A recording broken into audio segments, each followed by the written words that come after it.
Okay, ഇന്ന് നമ്മൾ discuss ചെയ്യാൻ പോകുന്ന ടോപ്പിക്ക് വന്നിട്ട് കളർ CRT മോണിറ്റേഴ്സ്. ഓക്കെ, ഇപ്പോൾ ഞാനിവിടെ എഴുതി വച്ചിരിക്കുന്ന ഒരു പോയിൻറ്റും നിങ്ങൾ മൈൻഡ് ചെയ്യേണ്ട, ഇത് എന്താണ് എന്ന് മാത്രം നിങ്ങൾ കേട്ടിരിക്കുക കേട്ടോ. കളർ CRT മോണിറ്റേഴ്സ് എന്ന് പറഞ്ഞാൽ a monitor which is able to display a colour of the object.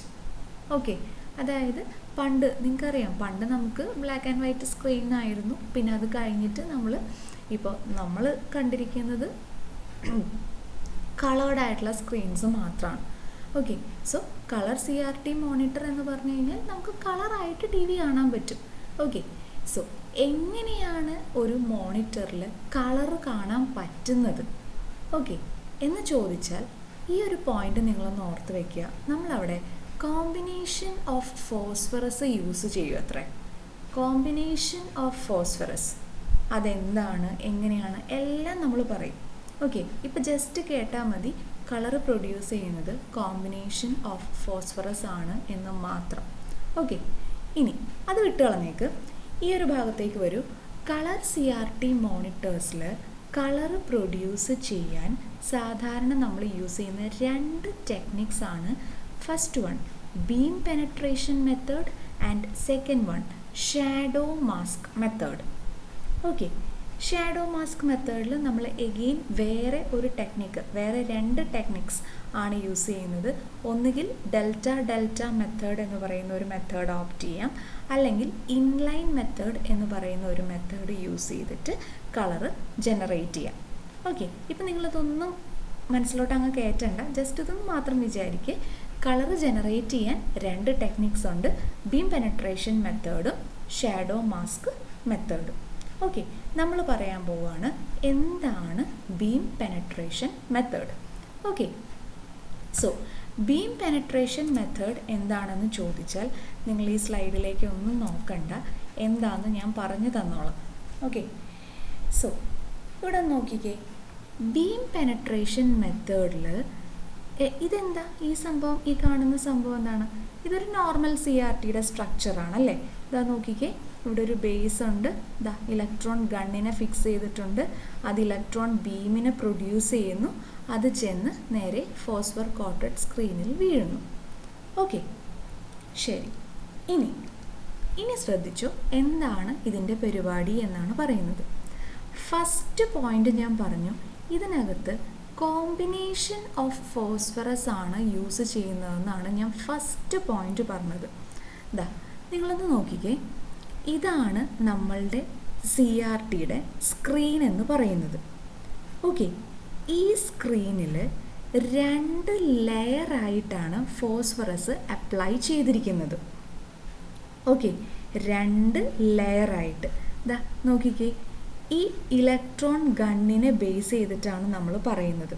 Okay, electron ഗണ്ണിനെ base ചെയ്ത് നോക്കിയാൽ ദാ ഈ കാണുന്ന ഫസ്റ്റ് ലെയർ ഉണ്ടല്ലോ, ആ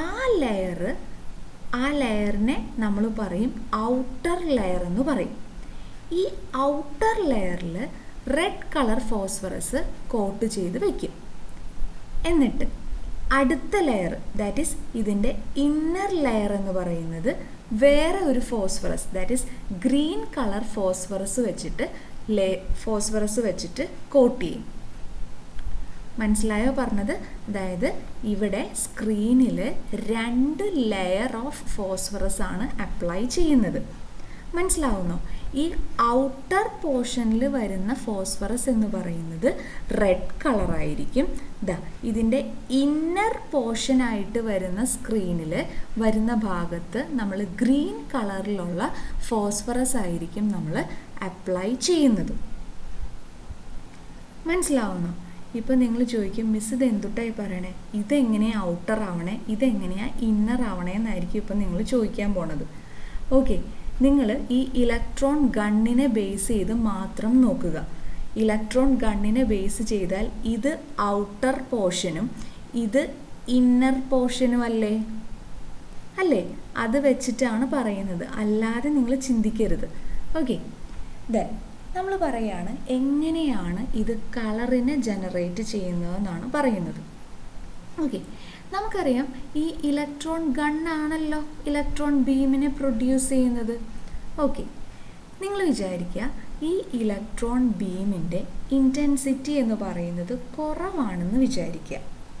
ഓക്കെ, അതായത് ഇവിടെ നിന്ന് വരുന്ന ഇലക്ട്രോൺ ബീമിന് കാര്യമായ ശക്തിയൊന്നുമില്ല, വളരെ ചെറിയ ഇൻറ്റൻസിറ്റി മാത്രമേ ഉള്ളൂ എങ്കിൽ സ്വാഭാവികമായിട്ടും അതെന്ത് ചെയ്യുള്ളൂ, അത് ഈ റെഡ് വരെ എത്തുള്ളൂ. മനസ്സിലായോ? അപ്പോൾ എന്ത് പറ്റും, അത് റെഡ് ഫോസ്ഫറസിൽ ഹിറ്റ് ചെയ്ത് കഴിയുമ്പോൾ അത് റെഡ് കളറായിരിക്കും അവിടെ എമിറ്റ് ചെയ്യുന്നത്. റെഡ് കളർ നമ്മളൊരു കളർ സ്ക്രീനിൽ കാണൂലേ? ഓക്കെ, ഇനി ഇവിടെ നിന്ന് വരുന്ന ഇലക്ട്രോൺ ബീം നല്ല ഇൻറ്റൻസിറ്റിയിലാണ് വരുന്നതെന്ന് വിചാരിക്കുക, അതായത് നല്ല ശക്തിയിലാണ് വരുന്നതെന്ന് വിചാരിക്കുക. എന്ത് സംഭവിക്കുമെന്നറിയോ, ഈ റെഡിൻ്റെ ലെയറിനെ പെനട്രേറ്റ് ചെയ്ത് ഇത് ചെന്ന് ഗ്രീനിൽ മുട്ടും. മനസ്സിലായോ? റെഡിനെയും പെനട്രേറ്റ് ചെയ്ത് ഗ്രീനിനെ ചെന്ന് ടച്ച് ചെയ്യും. അപ്പം എന്ത് പറ്റും, ഗ്രീൻ ഫോസ്ഫറസിനെ ടച്ച് ചെയ്ത് കഴിഞ്ഞാൽ അത് ഗ്രീൻ കളറിനെ അത് അവിടെ എമിറ്റ് ചെയ്യും. മനസ്സിലായോ? ഇനി ഇപ്പം നമ്മൾ പറഞ്ഞത് സ്ലോ ആയിട്ടുള്ള ഇലക്ട്രോൺ ബീമിൻ്റെ കാര്യം പറഞ്ഞു, അല്ല വളരെ ഫാസ്റ്റ് ആയിട്ടുള്ള ഇലക്ട്രോൺ ബീമിൻ്റെ കാര്യം പറഞ്ഞു. സ്ലോ ആണെങ്കിൽ അത് റെഡിനെ മാത്രമേ പെനട്രേറ്റ് ചെയ്യൂ, ഫാസ്റ്റ് ആണെങ്കിൽ റെഡിനെ പെനട്രേറ്റ് ചെയ്ത് അത് ഗ്രീൻ ഫോസ്ഫറസിൽ വരെ എത്തും. മനസ്സിലായോ? റെഡിനെ മാത്രം ടച്ച് ചെയ്താൽ അത് റെഡ് കളറിനെ കൊടുക്കും, അല്ല ഗ്രീനിനെ ചെന്ന് ടച്ച് ചെയ്താൽ അത് ഗ്രീൻ കളറിനെ അവിടെ ജനറേറ്റ് ചെയ്യും. ഇനി ഒരു ഇൻ്റർമീഡിയറ്റ് ആയിട്ടുള്ള ഇലക്ട്രോൺ ബീമാണ് വരുന്നതെങ്കിലോ, അതായത് ഒട്ടും ശക്തി കുറഞ്ഞതെന്ന് പറയാൻ പറ്റില്ല, എന്നാൽ ഭയങ്കര ശക്തിയുള്ളതെന്നും പറയാൻ പറ്റില്ല. അങ്ങനെയാണെങ്കിൽ ഈ റെഡിൻ്റെയും ഗ്രീനിൻ്റെയും ഇടയിലുള്ള ഭാഗത്തേക്കായിരിക്കും ആ ഇലക്ട്രോൺ ബീം ചെന്നെത്തുന്നത്.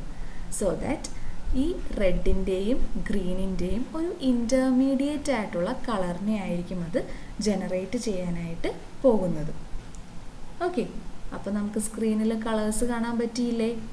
ഓക്കെ, ഈ രീതിയിലാണ് ബീം പെനട്രേഷൻ മെത്തേഡ് വർക്കൗട്ട് ആവുന്നത്. മനസ്സിലായോ? ഇനി ഇവിടുത്തെ പോയിൻറ്റ്സ് നമുക്കൊന്ന് നോക്കാം. യൂഷ്വലി ബീം പെനട്രേഷൻ മെത്തേഡ് നമ്മൾ യൂസ് ചെയ്യുന്നത് റാൻഡം സ്കാൻ മോണിറ്ററിലാണ്. ദെൻ ഞാൻ പറഞ്ഞു ഇവിടെ സ്ക്രീനിൽ 2 ലെയേഴ്സ് ഓഫ് ഫോസ്ഫറസ് ആണ് നമ്മൾ അപ്ലൈ ചെയ്ത് കൊടുക്കുന്നത്. ദെൻ കളേഴ്സ് ജനറേറ്റ് ചെയ്യുന്നത് ആ ഇലക്ട്രോൺ ബീമിൻ്റെ പെനട്രേഷനെ ഡിപ്പെൻഡ് ചെയ്തുകൊണ്ടാണ്. ആണല്ലോ, നമ്മൾ പറഞ്ഞ എന്താണ്, സ്ലോ ഇലക്ട്രോൺ ആണ് എങ്കിൽ അത് ഔട്ടർ റെഡ് പൊസിഷനിൽ സ്ലോ ഇലക്ട്രോൺ ആണെങ്കിൽ അതിന് ഈ റെഡിലേക്ക് എത്താനുള്ള എബിലിറ്റിയേ ഉണ്ടാവുകയുള്ളൂ. സോ ദാറ്റ് ആ കളർ മാത്രമേ അത് പ്രൊഡ്യൂസ് ചെയ്യുള്ളൂ. ഹൈ ഇൻറ്റൻസിറ്റി ഉള്ള ഇലക്ട്രോൺ ബീം ആണെങ്കിൽ ഗ്രീൻ വരെ എത്താനുള്ള എബിലിറ്റി അതിനുണ്ട്, അതായത് റെഡിനെ പെനട്രേറ്റ് ചെയ്ത് അത് ഗ്രീൻ വരെ എത്തുകയാണ്. സോ ദാറ്റ് അത് ഗ്രീൻ കളറിനെ അവിടെ പ്രൊഡ്യൂസ് ചെയ്യും. ഇൻ്റർമീഡിയറ്റ് ആയിട്ടുള്ള ഇലക്ട്രോൺ ബീം ആണ് എങ്കിൽ ഇൻറ്റൻസിറ്റി ഒരു ഇൻ്റർമീഡിയറ്റ് ലെവലാണെങ്കിൽ ഇത് റെഡിനെ പെനട്രേറ്റ് ചെയ്ത് ജസ്റ്റ് ഇതിൻ്റെ നടുഭാഗം വരെ എത്തുകയുള്ളൂ. സോ ദാറ്റ് അതിനനുസരിച്ചുള്ളൊരു കളറായിരിക്കും അവിടെ ജനറേറ്റ് ആകുന്നത്. മനസ്സിലായോ? അതാണ് നമ്മളിവിടെ എഴുതിയിരിക്കുന്ന 3 പോയിൻറ്റ്. ദെൻ ഇനി നോക്കുക എന്താണ് ബാക്കിയുള്ളതെന്ന്. അപ്പോൾ നമുക്ക് റെഡ് കളർ ജനറേറ്റ് ചെയ്യാൻ പറ്റും. ഇത് വെച്ചിട്ട് നമുക്ക് ആകെ 4 കളേഴ്സിനെ മാത്രമാണ് ജനറേറ്റ് ചെയ്യാനായിട്ട് പറ്റുള്ളൂ. അതുപോലെ ഇതൊരു ഇൻഎക്സ്പെൻസീവ് മെത്തേഡാണ്, ബട്ട് പിക്ചർ ക്വാളിറ്റി എന്ന് പറയുന്നത് അത്ര നന്നാവില്ല. Okay, so beam penetration method മനസ്സിലായോ? ഡൗട്ട് ഉണ്ടെങ്കിൽ പറയട്ടോ.